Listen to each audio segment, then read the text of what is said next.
It's going live. Hey, we're live, guys. We're live. What's going on, everybody? Hey, this is Jeff here with eBay Addicts, and today my guest is Flippin Eric. How you doing today? You want to introduce yourself? Man, I'm doing good. My name is Eric. I go by Flippin Eric. I came up with that name after about a year on YouTube. I had some other dumb name. Finally, I'm like, well, I flip things, so I'm going to call myself Flippin Eric. But anyway, All right. I'm from northern Utah on the border of Idaho.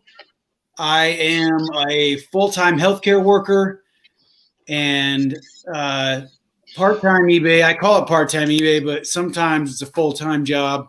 And I'm also a general contractor by trade. I've been in construction since I can remember.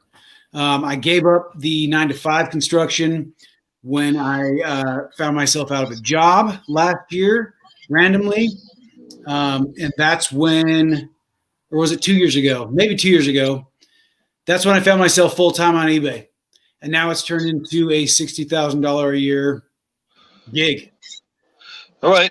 Eric, just give me 1 second. I want to say hi to everybody in the chat, okay? So we got Wendy is here today. Hey, Wendy. I got your email on Instagram, and those items you told me about at the Dollar Tree, I picked them up today. So thanks for the tip. We got American Made here. We got Bearded Veteran. We got Cali Reseller Lewis. Hey, I saw your show the other day with Dapper Tiger. It was a good show. Oh, he's got a great show. Great show. Yeah. I came by and checked it out. So Eric, so tell me about what happened. So you work at a medical healthcare professional, right? And then you said you have a contracting job. So go ahead and elaborate. Tell everybody what your backstory before you became a reseller, and then go from there. Go ahead. So reselling came to me very, very naturally. I mean, any side hustle has always been super natural for me. So kind of like I was expressing to you in the backstage, I found myself out of a job, and I never, ever thought that would happen. I had a job where I was traveling the country. I was in Florida a lot, building churches. And anyway, when I found myself out of that job, I fell back on my selling skills. I've been selling things since high school, whether it was in person or eventually online. I see Nick Pick Thrifts in the house. Welcome. Yeah. Hey, thanks for coming by. And, when I found myself out of my job, I mean, I was making $80,000 a year, which is very comfy for my area. And all of a sudden I had zero. I had nothing. And, so I started selling. I took all the money I had and invested it in. I have this new house with this super great man cave, and it is stuffed full of items. And it's been awesome. I love it. I love eBay. And it's been even better since I joined YouTube, because connecting with all these people out there has just been, I don't use the word blessing ever, but it's been kind of a blessing. It's just, it's been awesome. So yeah, it's definitely cool to hang out with like-minded people. I want to give a shout out to Kelly Reseller Lewis. Thanks for coming by. Wendy, she asked a question. She said, "Hey, Flippin Eric, what is your favorite thing to source and sell on eBay?" And then Nikki Pink Thrift, we just want to give you a shout out. Thank you for coming by. Go ahead. Okay, my favorite item. Let me grab this. Hey, what's up? What's up, Prison to Profit? Thanks for coming by, man. I got your message on Instagram. I hope you had a good vacation. Next time you're here in Florida, you should come by and hang out, man. Well, I missed you when you were in Florida. He came by to Florida to hang out with Joey. He didn't even say hi to me. He didn't say, "Hey, Jeff, how you doing? How you been?" Nothing. He knows I'm just messing with him. Go ahead. Show him show him your favorite items that you like to source. All right, my favorite items, and this is the money. This is like my money maker. This is it. Is Nike shoes, brand new Nike shoes. So do you go to like the Nike outlet, or where do you like to go sourcing at? So my main source for shoes is straight up the Sneakers app or the Nike app, and I have people all over the country that get on there and get them for me, have them shipped straight to my house. Not every shoe does well. And the beauty of Nike is that you can return anything you want. I typically try to get things in my size or my wife's size, so that if I don't sell it, if it doesn't reach the margins that I want, we'll just wear it, keep it, give it to my kids, something like that. Or I do return from time to time. And I don't feel bad about that because Nike, people buy shoes by the thousands with what are called bots. They write these programs that buy multiples of every shoe, and they don't put a stop to it. So I don't feel bad when I return multiple shoes. I just don't. I got a quick question for you, Eric. What's the return window? When you buy a pair of shoes, do you have 30 days, 60 days, 90 days? Like, how long do you have to hang on to those shoes before you're allowed to return them? Pretty sure it's 90 days. I know it's at least 60. I think it's 90 days. And very, very rarely will I return something after a few weeks. I know right away if that shoe is going to be hot. And so if it's not going to be hot, I won't even buy it. What's your profit margin on these shoes? Are you buying shoes for $20 and selling them for 80, or what? I'm not a big shoe seller, so you gotta fill me in.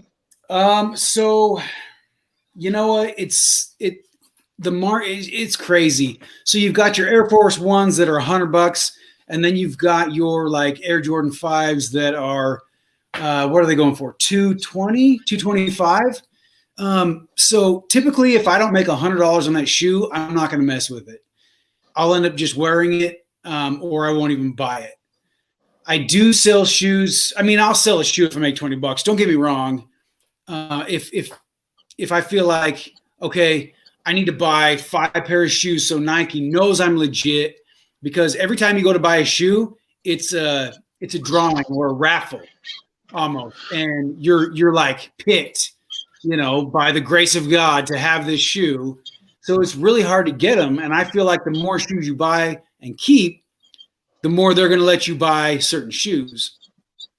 So I'll buy shoes knowing that I'm going to make $20 just so I can buy shoes. There's been shoes this year that have netted over $1,000, and it's insane. They're hard to get. You've got to have a ton of people on your side. But yeah, I've got. So, do you sell these shoes on eBay or Amazon, or where do you sell these shoes at? Strictly on eBay, because eBay does not charge me a dime to do it. If you sell an athletic shoe for over $100, there's no seller fee. The only fee you pay is for PayPal, and that's going away soon for me. So, yeah, it's strictly on eBay. I do have local people that will call me for shoes that I will go sell to, and that's fine because I don't pay a fee there either.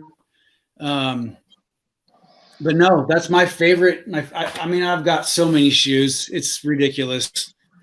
Okay, cool. I'm going to catch some questions in the chat. Chat's moving kind of quick. Nikki Pink Thrift, she says, how does your wife feel about the change of business? So do you want to answer that question? The change of business as far as like the change of what I'm doing in life? I guess you becoming a reseller, like you said that you were working as a contractor, because I know this is there are interviews about you, but I was just going to say I can relate. I was working a factory job for 10 years, and I was working for General Electric driving a forklift, and I would load appliances in the back of semi trucks, and they would send them off to Lowe's and Home Depot. And I was at my job for about 10 years. I started in 2006 and I worked there till 2016, and I had a full job, health insurance, benefits, pension, the whole nine, right? It's making over 80,000 a year. And I just showed up to work one day and they just snapped their fingers and said, hey guys, we just sold the company to China. Your whole department's being outsourced. You can go work on the assembly line and make 30,000 a year or find a new job. That's it. So life comes at you fast, bro. I'm just saying that because I can relate. I was in a similar situation where I had a good job. I've had benefits. I had 10 years of seniority, and you just walk in one day and they just snap their fingers and say, oh, by the way, you now work for this Chinese company. And if you don't like it, there's the door, Yeah. So life comes at you quick, bro. So I think she was asking, how does your wife feel about change of business? And does she support your reselling? Yeah. And so to expand on what you were saying, like it was such like, I was almost traumatized when I lost my job. I was always the corporate guy. I mean, an awesome job. I was on the way to make even more money. And it was really traumatizing to me. I spent about 3 weeks just kind of reflecting on life when that happened.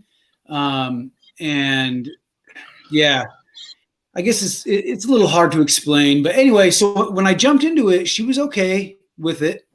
But we were living in a different house, and I was doing all this out of a bedroom in the house. And she is like a really organized type A personality. She had a really hard time with all the crap, basically, is what you feel like it is. I mean, I've got probably 5,000 items in this room here. So before we moved, we had a yard sale and kind of just took everything out of that room, put it in the driveway, and sold it. Some things I lost money on, some things I broke even on, some things I made money on.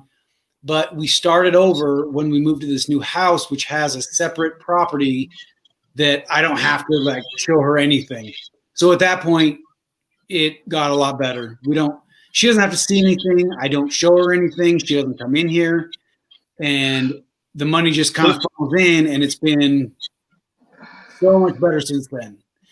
So do you keep all your merchandise in a garage or a shed or what? Yeah. So this house,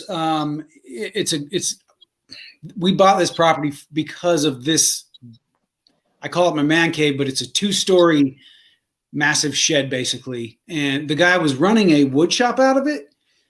So we cleaned it up, and now it's just my eBay room, which is messy, but I know where everything is. You know what I mean? Yeah, that sounds just like my place. I know I got a big shed and a 5-car garage in my backyard, and the stuff's kind of a mess if anybody else walks in there, but I know exactly where all my stuff is, so I totally understand. Hey, I want to catch some people in the chat because they're nice enough to come by and hang out with us. So we got Cali Reseller, Lewis in the house. Prison to Profit is here.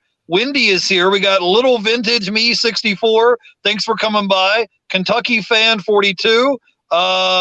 Bearded Veteran is here. We got Nikki Pink Thrift. We were just talking about what happened when you got laid off. And then she says, I'm not ignoring anyone, y'all. I swear I'm trying to get my costume put on and put together before my life. So apparently she has a costume that she has to wear. And then tonight. Oh, okay. I didn't know. I haven't been to her channel yet, so I have to go by and check it out. Okay. And Little Vintage V64 says, I just subscribed to you. Okay. I'm going to go ahead and I missed a question right here. Prison to Profit, he said, what is your biggest purchase to flip? What's your biggest item that you flipped so far? Your biggest purchase of items? Go ahead. What is my biggest flip? Man, I probably should have thought about that. I'm going to have to think about that through this. I know, I mean, I've flipped $2,000 and $3,000 coins. But I don't like advertise that because I don't feel like everybody is in that market enough to it's kind of like sports cards. Not everybody should jump into sports cards because you'll jump in and you'll lose money. You can lose money. So last year in 2019, the government released these $30,000 coins, these silver coins that they sold for $79, and they are currently flipping for $1,200 to $1,400. And if they're perfect condition, they go for up. I have one that's online now for $5,000. So that's my biggest flips. But honestly, it's probably shoes after that, which I think is something that everybody can get into. Awesome. And then tools. Tools. Right. Yeah. So I got some questions for you, Eric. How many items do you currently have listed in your eBay store, and how has your sales been for the past 90 days? Let's see. So I keep hovering between 350 and 400. Oh crap. Sounds like you got a pretty high sell-through rate. You got 400 items, you said, right around that? Yeah. So let's see. I've got 355 active. My last 90 days has dropped. It's typically around $15,000 per 90 days. It's actually dropped down under 14,000, which I'm working to get that back up. I have drafts. So I have an employee that takes all my stuff, and I've got, I don't know if you can see all this, but these are all drafts that she has listed for me, but I need to go in there, set the price, specifics, and then post it. So she lives about 30 minutes from me. She comes here to my house. So yeah, I'm hovering around 4,000 basically, with about 1,000 to go, I think. Okay. So so I have a question. How are you balancing your work-life balance with your eBay store, your contracting job, you work in the medical field, and you have a family as well, right? How do you balance all of that? Yeah, so I've got 2 kids, a wife, 2 chickens, 2 dogs, and a property that requires a ton of work. And so honestly, it's been a little bit stressful because like my sales through COVID just like spiked big time. So first and foremost, I take care of my healthcare job because somebody's paying me to do a job that is very, very critical in the community. So I take care of that first and foremost. During the day, I will work on eBay or post things on my breaks, my lunches, things like that.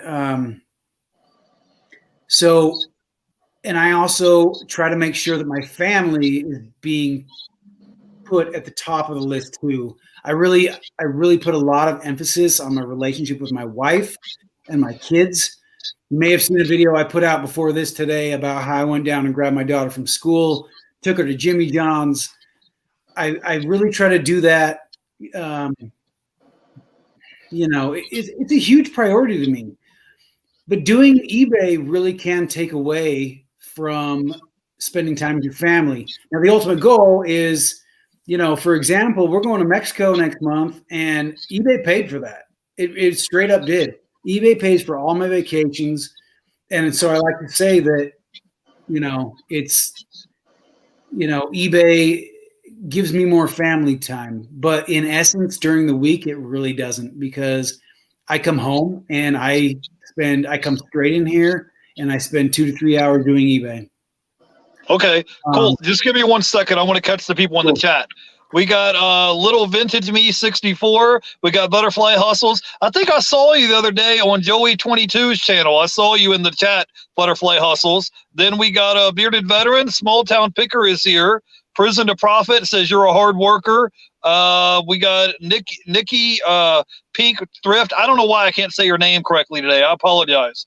And she says, where does your wife and kids go sourcing with you? Make it a family thing. And then Small Town Picker, she said, Eric, with like 5 exclamation marks. I don't know if that means you're in trouble or what that means, but she says, question, how much do you pay your assistant, if not too personal? And what does she do? Go ahead. All right. And I also saw a question from somebody else, Dante. We'll get that in a minute. So I pay her. So I know how much she makes per hour at her job, and I wanted to make sure I was paying her more than that. So I'm trying to average her at $20 an hour, which basically means I expect her to get 6 to 7 listings per hour at $3 per listing. That being said, I don't have her list just anything, because I'm not going to have her list something that sells for $10. It's just not. That's not worth it, right? So I'm having her list the items that are going to make 20, 30, 40, $50, or items that I have tons of. Say, like I've got this roach killer over here that I have a bunch of. She does one listing at $3, and I'm going to sell over $100 in roach killer over a period of time. That makes it worth it for me. She started out, another eBay seller down the road went under when he moved to Alaska. And he gave me all of his clothes. He gave me that display case back here. He gave me, you wouldn't believe all the stuff he gave. Just gave it to me. So all that I paid her to list because it was free. But yeah, she averages $20 an hour for the most part. I gave her an iPad, a $700 iPad. I'm going to buy her a photo booth, and that's my cost. That's my cost into it. So she does want to come help me organize, but I don't want to pay her to do that. I feel like I should do that. And that way I know where everything is, if that makes sense. Organize the way I want to organize it. So with your assistant, does she come by? Do you drop off the merchandise at her house, and then she just like photographs it and lists it and puts it in draft, and then you come by and pick it up next week? Or how exactly does that work? She honestly comes here. So she lives in a town that's quite far from me. I mean, well, it's 30 minutes from me.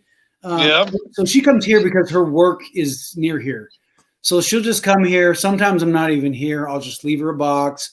She grabs it, and I So am gonna she has a to go box, right? Like a little to go box. Like it's almost like she goes to the drive through, grabs some items, and takes it home with her to list it, right? Yeah, yep. I Go mean, I ahead. just walk through here and just grab things and throw them in the box. Okay, go ahead.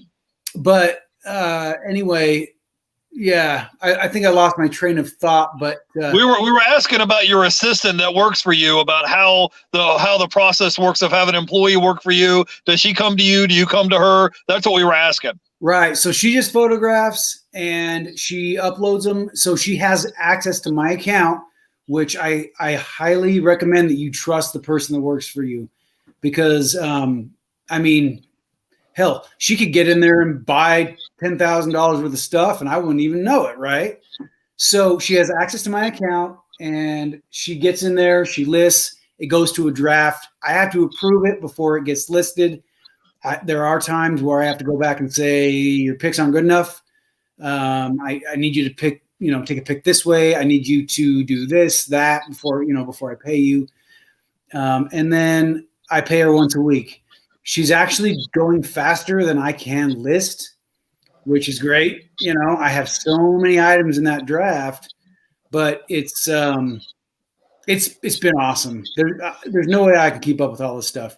Like I said, these thousands of items is more than I can do being a full-time and then some worker. So Yeah, I'm with you, man. We had one other question in the chat. She says, does your wife and kids go sourcing with you?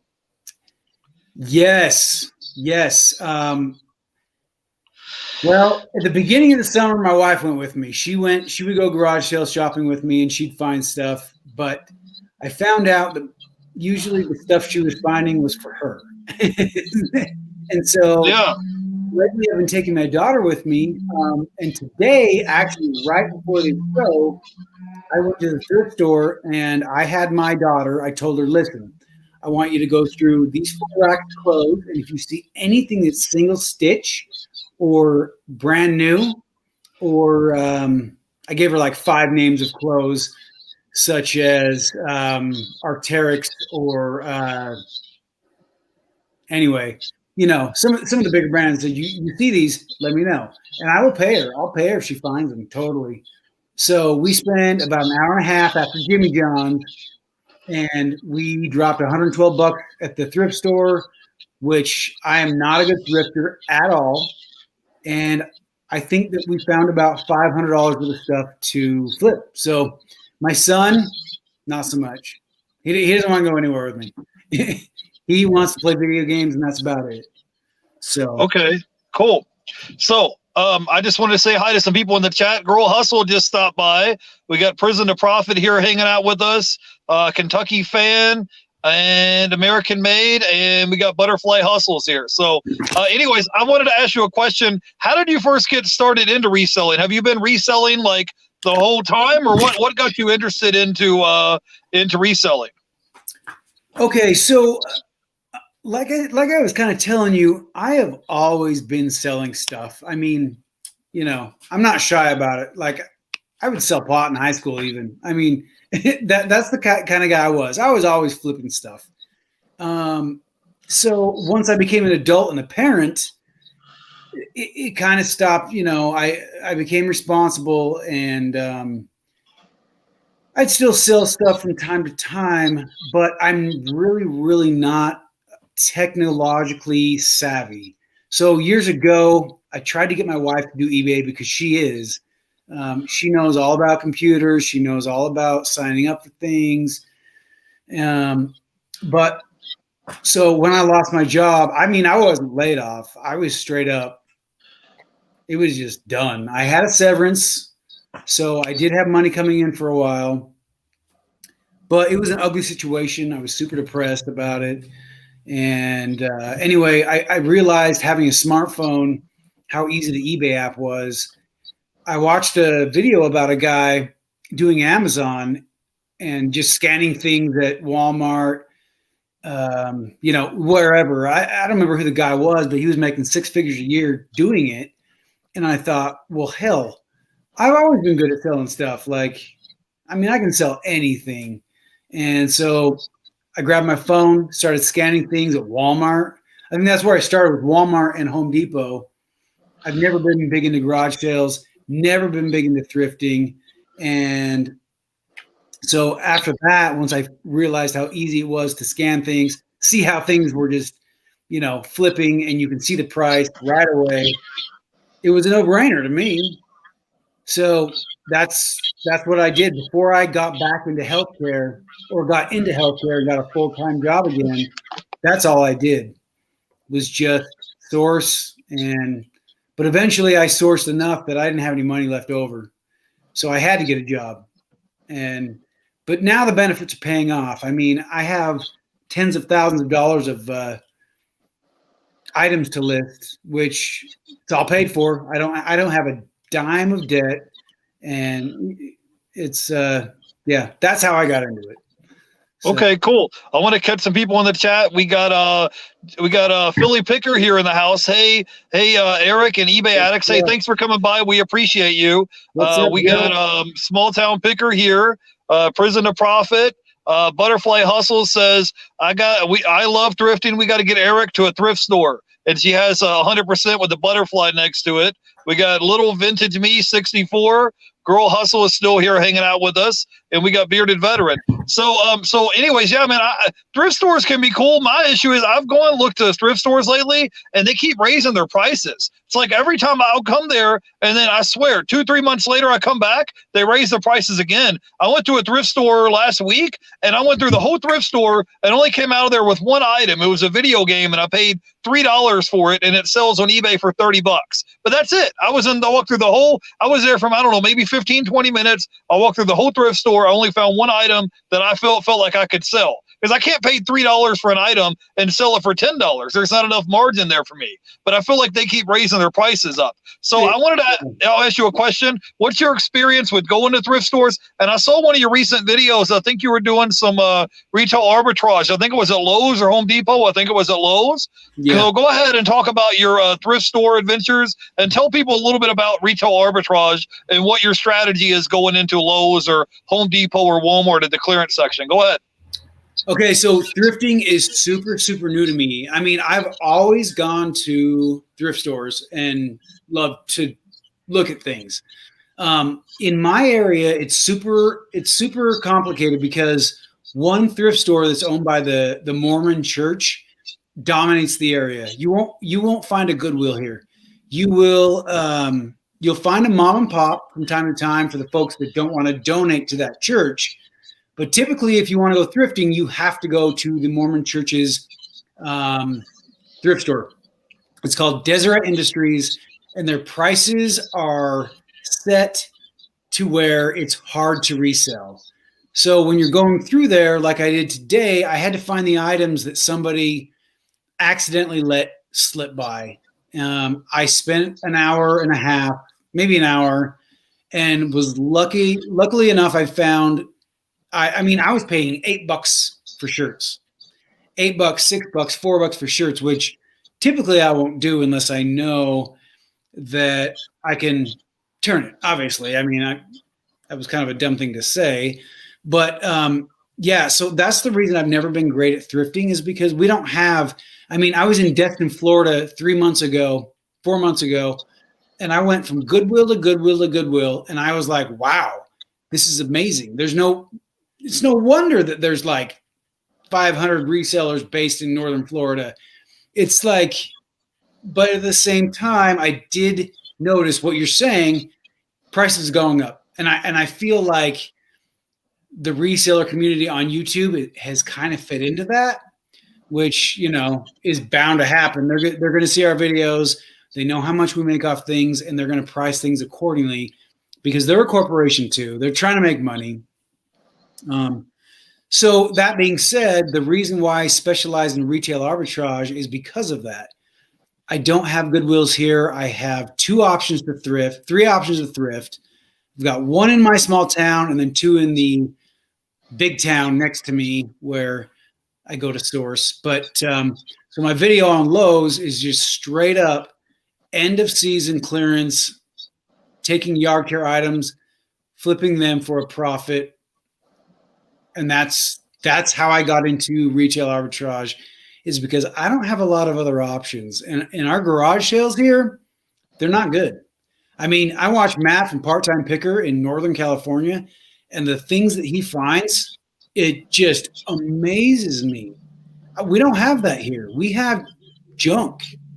I mean, I don't know how you feel about it in Northern Florida, but we don't have that stuff here. Well, bro, all I was going to say is that you don't always score every time you walk into a place. Like today, I did my video. I did about a bunch of video games in the pawn shop for 50 cents. Sometimes I have to go to 10 pawn shops just to find one that I'm going to score at. Because that's the way it is. You go there, you'll go talk to the people, you'll talk to the manager. They don't want to budge on the prices. Sometimes you'll walk in and you'll see manager special, and boom, first thing I do is go up and introduce myself, talk to the manager, say, hey, my name is Jeff. I saw you had a sign over there on the wall that said 50 cents for video games. What else do you have? Do you have anything else in the back room? Do you have some stuff on the wall? What are these prices? You just strike up a conversation.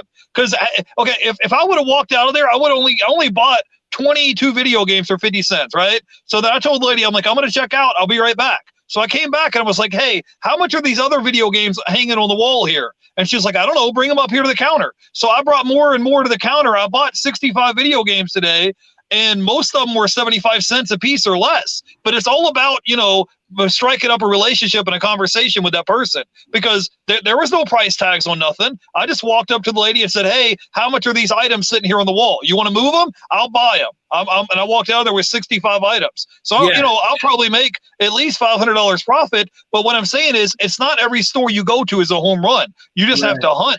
That's the whole game. That's why we, resellers post videos, because sometimes they might strike out 9 times just to hit one that's a home run. You know what I mean? Right. So that's kind of the way it is. But the reason why I brought it up is because I saw in your video you showed that there was like an extra clearance item where it said take an extra 50% off of the clearance tags. So do you want to talk about that a little bit? Go ahead. Yes. No. And to expound on hit or miss, like I try to stop by one store every single day, because you never know when everything's going to go extra 50% off or 75% off. So, I mean, I stop by my farmer supply stores or Home Depot, Lowe's, Walmart. I mean, you name it. I will try to stop by one store a day for 20 minutes, and that's it. If I can't make over $100 in 20 minutes, I don't want to stop by there. So the Lowe's video, I don't know that I've ever sourced at another Lowe's. At all the Lowe's I've been through in the country, I don't know that I've ever looked at their clearance racks as closely as mine. But my store has typically 4 clearance racks, and 3 of them at all times will have that 50% off orange sign, and you have to take a picture of it, because the girl at the register won't believe you. Like, they don't communicate. The person putting up that sign and the front end people, they don't communicate. And the girl at the front, she doesn't want to take the time to manually put in all this pricing. So you have to take a picture of the item, where you got it, and the picture of the sign, or they just straight up won't believe you, and you'll be standing there while they go try to figure it out. But yeah, like I say, my Home Depot, 3 out of the 4 always typically has that sign. And, when things are already marked down 75%, 80%, 90%, and then you get that extra 50, it's like, wow, it's insane. It's insane. Go ahead. No, I was going to say, I was just bringing it up to let people know what to look for. So if they do retail arbitrage at Lowe's, they know what the sign looks like, so they know what to look for. Because I saw it on your video and you were saying, hey, it says take an extra 50% off these items in this clearance rack. So I was just bringing it up in case someone wanted to go to the clearance section, they know what to look for. So when you're at Lowe's, what items are you looking for? Are you looking, what profit margin range are you looking for when you're scanning these barcodes and you're looking items up? I mean, go ahead. Are you looking for like for example, do you want to buy an item for $10 and it sells on eBay for $30? Like, what are your profit margins that you're looking for? Okay, so I have 2 main goals that I try to stick to. My I guess maybe my most common goal as far as just hard goods is 10 times profit. So you're talking items between $1 and $5. So if I buy an item for $5, I want to make 50 plus shipping. If I buy an item for $1, I want to make $10. I prefer to make $20 per item, or I don't feel like it's worth my time. I feel like my time is worth between $50 and $100 per hour. If I'm not making that, I don't understand why I'm doing it, because if not, I'm just going to go contracting and make $100 per hour. So like yesterday, I mentioned in my video, they had more than 20 or 30 items of plumbing supply parts that were 49 cents a piece, then 50% off, which is basically free. It's basically free. When you're paying 25 cents per item, I consider that free. And they had a bunch of them.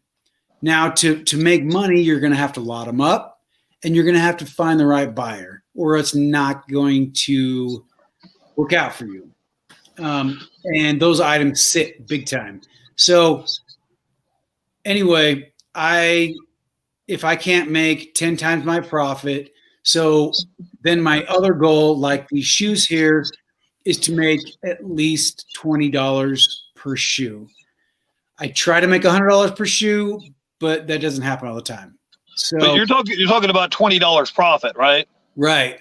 Everything's said and done. After fees, after PayPal, after cost of goods, shipping, all that, I want to make $20 per item, which eventually equates to $100 per hour after your time shipping, sourcing, shipping supplies. I feel like I should make $100 per hour.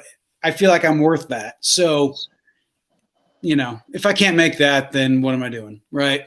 Yeah, you got to find items where you're going to make decent margins. I just did a video the other day, and I was talking about my what sold video, and I said my goal is I want to try to make a 20x profit margin on my money. So that means every $1 that I spend, I want to turn $1 into $20. So in the video, I ended up turning $9 into $174, right, which came up to a 19x. So you're getting a 19x on your money. My goal was to try to hit a 20x, but if I can at least get a 10x on my money, I'll do it.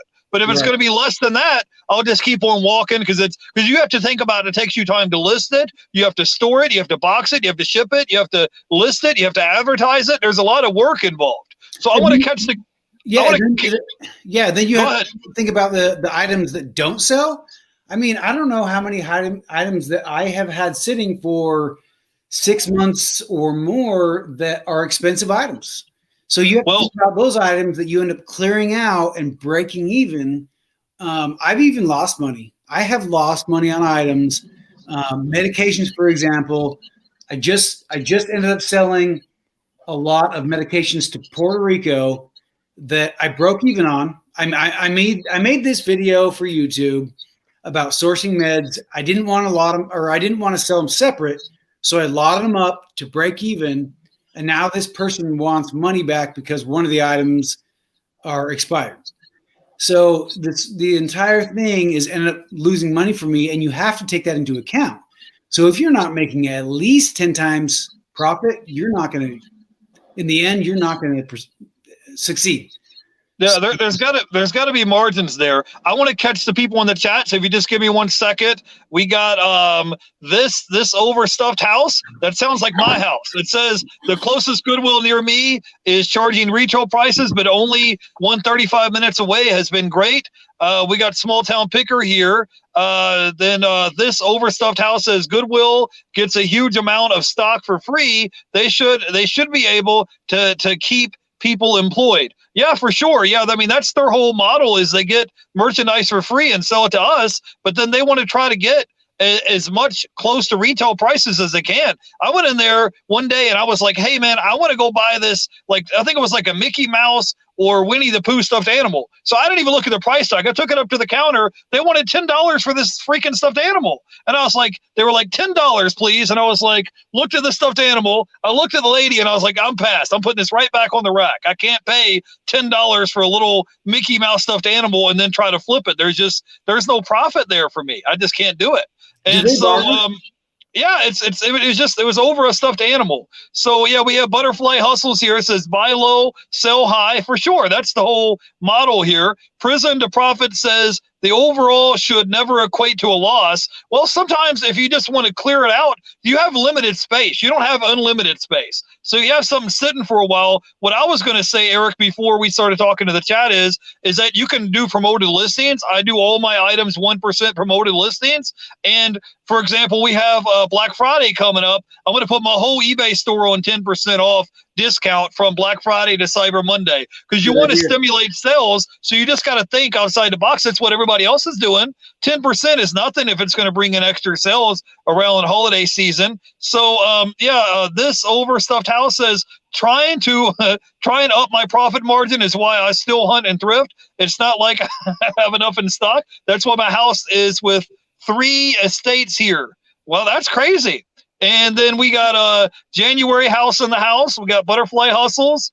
And here's a question. It says, how much time do you spend researching things that you have bought, or do you only buy what you know are dead certain? Go ahead. Okay. So the only time I spend researching is shoes, which I highly encourage everybody in this chat or everybody that's listening to get into flipping mainly Nike shoes. You can also flip Yeezy, Adidas shoes, but I'm not a fan of Yeezy. I've always told everybody, you've got to flip Nike shoes because at the very least, if you can't afford to keep that shoe, just return it. I have no problems with returning Nike shoes. So the most time I spend with shoes is clicking on one app called StockX and typing in the name of the shoe that Nike is about to release and finding out the value of that shoe. It takes less than a minute. So I spend a minute or less per shoe researching, and typically these shoes I'm making $100 or more. So I featured a shoe. I don't have one right now. I have 2 more pair coming, but I featured a shoe called the Oregon. It's the Air Jordan 5. And guaranteed, if you buy that shoe right now for $250, you will make $100 on it in 3 to 6 months. And I guaranteed that. I will buy the shoe off you for what you paid if you don't make that. So, and that takes 1 minute or less researching. All of the other research I do is as I scan that item and I see that, oh, this is selling for $5. This is selling for $10. That's it. I mean, I really don't spend time researching. I will say that I do follow, like everybody that I follow on YouTube, I watch and I learn from their products. So you can count that as research time, but that's also my entertainment. I love watching people. I love watching Prison to Profit. I love watching Part-Time Pickers. I love watching, Nick Pick Thrift. Or I can't even think of Derek over at Fundamentals of Side Hustling. I love watching them, and I just learn from their items. So I don't consider that time spent. I consider that enjoying what I do and just learning, Yeah, I was going to say, like for example, I sell a lot of video games like this, and if you look on eBay, they have 10 items that are in these select categories, and if you find items that are in these select categories, you pay 0 insertion fees. So, example, video games.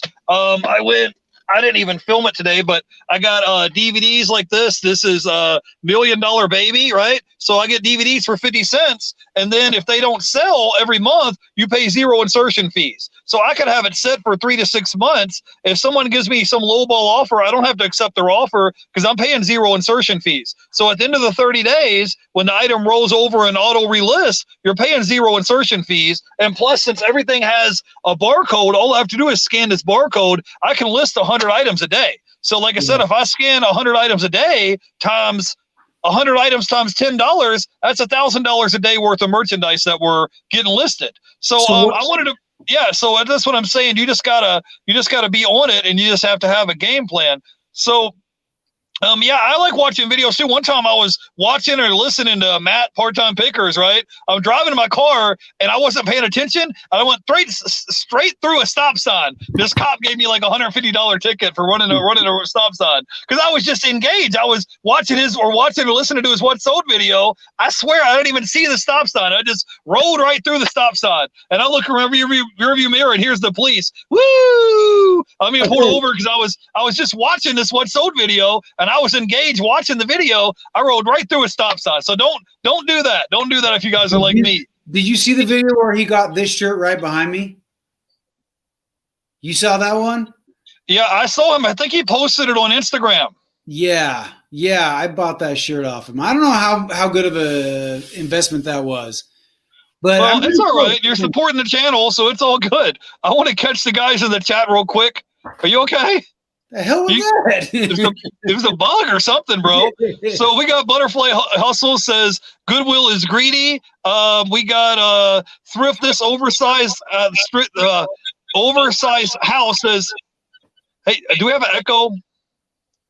No. It says, okay, it says, I use an app called What's It Worth? It's free online. I'm not paying for Worth Point. Apps can save you a huge amount of time. Yeah, for sure. The eBay app is great. Like I said, for me, a lot of items I list have barcodes, so I can instantly scan the barcode and look up sold comps. It works out great. It says, I have lost money on shipping until I decided to get a scale and start weighing things. We got Jennifer Hayes here in the house. Thanks, Jennifer, for coming by. We appreciate you. And then we got Debbie is here, says hi, everyone. And we got Little Vintage 64 and Butterfly Hustles and Jennifer Hayes. So talk a little bit more about selling shoes because I don't think people know or understand. If you sell a pair of shoes over $100, you pay zero fees, right? Is that how that works? Yes. For now, I don't know if eBay is going to get rid of that. I don't know if anybody saw eBay put out a deal where any shoe, well, for now, it's any collectible shoe over $100. You have to ship to get verified before you can ship it or before it gets to the buyer. Eventually, that's going to be every shoe above $100. And I mean, I have mixed feelings about that because it's going to add like 3-day shipping time to my buyers. Typically, I want to get them that shoe in 2 days because when a shoe is hot, that person wants to wear it that weekend. So I try to get them right away. Explain what that means when it gets verified. Because I saw on another channel, I saw a Craigslist Hunter. He was selling an expensive item. It was a watch, I think, an Omega watch, and it had to get verified. So go ahead and explain. Yeah. So they started with Rolexes and other high watches. Those are all being verified now. So you can feel comfortable buying that expensive watch. Then they did handbags, purses, wallets, things like that. And now it's gotten into shoes because there are, I don't know how familiar everybody here is with shoes, but there are shoes that go over $1,000, over $2,000. I mean, it's insane. And they're mostly Air Jordan related. There's some that are Dior Air Jordan or, you even got Yeezy, Kanye West Yeezy shoes. But basically, there is a huge counterfeit market, and it's ruining the sneaker game. It really is because I even had somebody try to sell me a pair of Travis Scott Air Jordan 1s the other day and they were used. He wanted around $200 for them. This is a $1,000 shoe. So I go to start feeling it, bending it. I pulled out the insole, and I'm not that great at counterfeit shoes, like, picking them out, but I could tell it was counterfeit. And if a guy like me can barely tell that a shoe is counterfeit, then most people are going to get screwed over. So what eBay is doing is saying you can buy a shoe that is rare and expensive on eBay, and you can feel comfortable doing it. And it's going to put a huge kibosh on basically the Chinese market of counterfeit shoes, which some of them are great shoes, but they're not legit. So I wholeheartedly support it. It's just going to be a learning curve for shoe sellers, which I suggest all of you get into for sure.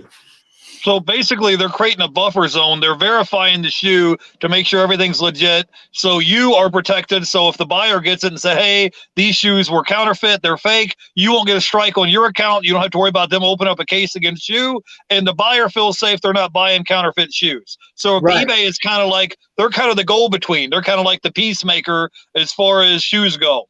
Right. And you hear those horror stories of somebody selling a $2,500 pair of Dior Air Jordans to some guy who in turn returns a pair of fakes. And you can't, honestly, as a seller, you can't do anything about it. It's sick. You can file a claim all you want, but most of the time you're going to get screwed over. If somebody wants to screw you over, that's the way it goes. All right, Eric. So listen, bro, we've been streaming for 50 minutes. We only got about 10 minutes left. So we're going to do a rapid fire here. So first, tell me, what is your goals for next year, 2021, with your eBay and your YouTube channel? We're going to link your YouTube channel down below. People want to come by and check you out. Go ahead. Cool. So my goal for my eBay store is to consistently be at the $60,000 per year level. I feel like that gives my family around $30,000 a year of passive income. We spend, I'm not going to gloat or whatever you want to call it, but we really like to take vacations, and we take about 4 per year. We spend quite a bit on vacations, and it's because of this store that I can do that. So my goal is to profit $30,000 per year on eBay. I feel like I'm on the track to do that. I do need to step it up to hit that goal this year, but that's my goal. That is my goal. Okay. My goal with YouTube is just to have fun, to learn. I'd love to monetize or whatever, but I don't really care. I don't feel like I'm ever going to be some star. I do want to help at least one person a day, and I want to have a good time, and I want to make friends, and I have. I feel like I've got friends in every area of the country now. Next time I go to Florida, I got like 20 people I can come say hi to. Next time I go to South Carolina, I got buddies there. Up in Maine, I got buddies there. So that's my goal with those. Okay. Now, give us your 3 or 4 top tips to help somebody who's a reseller. If someone's maybe making, let's say they're making $1,000, $2,000 a month in sales, they want to crank it up to $5,000, $10,000 a month in sales. What do they need to do? Tell me. Give us the goods. Give us the info. Give us the download. Number one, I think you need to have a niche. But I don't know how you say that, niche, whatever. You need to have a niche of like 2 to 3 items. Mine's shoes, games, and tools, I would say. Those 3 items are my biggest items. You have to have 2 to 3 items that you know a lot about, that you can source easily, and that are profitable. If you don't have those 3 items, I've got all this junk in here that I don't know anything about. I'm just selling for $1, but I have my staples that are doing me well. And that's what you need to do if you want to be big time. Okay, so go ahead. So what else? Do we need to list more items? Do we need to reinvest our money back into our business? Do we need to advertise? Go ahead. Keep going. First and foremost, you need to have a separate account from your bank account. Yeah. If you want to use PayPal as that's fine. But you need to have separate funds that you can keep track of, that you're putting back into your business, and reinvesting, and watch that grow. You need to have a steady sourcing income. You need to list, or not just list, but you need to have activity all times per day. If you're not doing something on eBay per hour, whether it's listing, whether it's making a draft, whether it's a sale, whether it is revamping something, you have to do something every hour per day if you want eBay to give a damn about you and your store. So that's straight up it. You just have to care. You have to dedicate yourself. eBay is a 24-hour-a-day job. You know what I mean? Obviously, you're not going to stay up 24 hours a day, but whenever you can, you need to pay attention to your store or it's not going to care about you. eBay wants people that have excellent customer service, that respond frequently, and that have activity in their store, and that's it. Yeah. The computer algorithm on eBay will start triggering once you start making sales. So I'll send out offers to watchers. I'll list more items on my eBay store. You want to trigger the algorithm, and then what's going to happen is once you make one sale, it may be 3, 4, 5 will other trigger right behind it. So you want to have activity in your store. I personally try to list items on my eBay store every day, even if you don't. You have to think there's some times when you're going to wake up and you're just going to be like, I just don't feel like listing items. I don't feel like shipping. But you have to think like, look, this is your job. Like, you got to get that in your head. This isn't a hobby. This is your job. This is your livelihood. It doesn't matter if you don't feel like it. You got to get up and do it. Because I have days where I'm just like, wake up and I'm just like, I have all these items I have to ship. I have all these items I have to list. I just want to lay down and take a nap. I just don't feel it. But you have to do it. You have to do it consistently. It's almost like somebody that consistently goes to the gym and work out. They get up and go to work out even when they don't feel like it. That's how they get fit, is they get up and do it consistently, even if they don't feel like it. eBay is the same way. Even if you don't feel like it, you don't feel like listing, you got to list. You don't feel like shipping, you got to ship. You got to do all these different things, So anyways, you have anything else that you would like to talk about today, Eric? Well, I recommend if you're not the type of person that cannot take care of your store every day, set your shipping to like 3 and 4 days out. So that if tomorrow you don't feel like doing anything in eBay, like you're stressed out, you're depressed, you have anxiety, because that happens. That does happen. Or you have a family issue, set your shipping to 3 or 4 days, because there are times where I need to wait a day or two to ship. And also, if I don't feel like listing that day, I leave a bunch of stuff in my drafts that my employee does for me that I can just be like, boom, list that, boom, list that. And I don't have to take a picture. I don't have to do anything. Just keep things in your draft. The third thing is, if you have an offer for an item, don't accept it until after 12 p.m. the next day so that you can kick things off for the next day, because eBay sees that and they're going to keep it coming for you. So that's my 3 words of advice for anybody, even if you're a big time seller. So. Okay, cool. I want to catch the people in the chat. We got Butterfly Hustles. We got Girl Hustles. We got Louie from Lone Star Picker. Thanks for coming by and hanging out. We got Small Town Picker here in the house with us. He says, tell Eric I need him to send me that T-shirt he scored from Matt from Part Time Picking. Thanks for all the tips he is offering. So, hey, man, give me your final thoughts. We've been live streaming for about an hour today. I appreciate you hanging out with me today. Give me your final thoughts if someone wants to get started in reselling. Go ahead. Man, final thoughts for me is like, number one, I have loved this community. I love eBay because I feel like it's personalized. You get to connect with people on a personal level, but including this YouTube into it has been awesome. I love it. I've met friends that I never would have met in my life. So that's number one. But number two, if you want to have the life that you want to live, because most people out there make the medium income and it's not enough to live the extra lifestyle you like. If you want to go to Hawaii, a lot of people can't do that. If you want to go to Guam, a lot of people can't do that. If you want to buy your kid the nicest shoes, a lot of people can't do that. eBay is the way to have the life that you want to have if you're willing to put in the work. You have to be willing to work every single day. And eBay is not the only hustle. Don't get me wrong. I have other hustles. But for a lot of people, eBay is the way to go. If you want to have the life for you and your family that you want to have, that's all there is to it. So get to work. And if anybody wants any mentorship or tips, tricks, email me. I will work with you for free all day long. I love helping people. I love it. I do.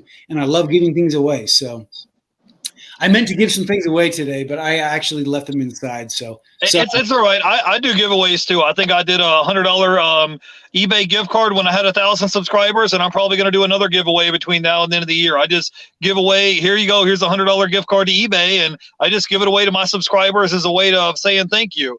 And Lone Star Picker says, work your ass off no matter what and hustle. So that's the thing, is you just have to put the work in.